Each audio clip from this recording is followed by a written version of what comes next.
Hello guys, welcome back to my mini blogs. Guys দেখো আমাদের ঘরের সামনে কত সুন্দর বাঁধাকপি হয়েছে। তারপরে এখানে দেখো একটা লাউ অর্থাৎ কদু গাছ, তারপরে এখানে ধনিয়া পাতার কিছু গাছ, মেথি শাক রয়েছে আমাদের ঘরের সামনে, পালং শাক রয়েছে।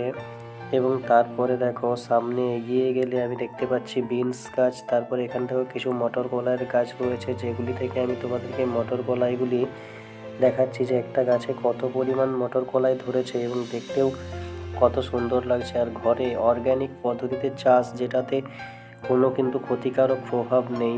তারপরে এখানে দেখো বিনস গাছে আমি তোমাদেরকে বিনস দেখাচ্ছি যে কিছু বিনস ধরেছে, এবং যেগুলি কিন্তু তারপরে বাঁধাকপি গাছও দেখো রয়েছে, কত বাঁধাকপি গাছ। তারপরে আবার দেখো মটর কলাইয়ের গাছগুলি তোমাদেরকে একটু দেখাচ্ছি। এখানে অনেকগুলি মটর কলাই গাছ রয়েছে, যেগুলি তোমাদেরকে একটি দুটি করে দেখানোর চেষ্টা করছি, এবং আমি তুলেও নিয়েছিলাম, কিছু খেয়েও নিলাম। তো গাইস আজকের মতো এই পর্যন্তই, দেখা হচ্ছে কাল। Bye bye guys.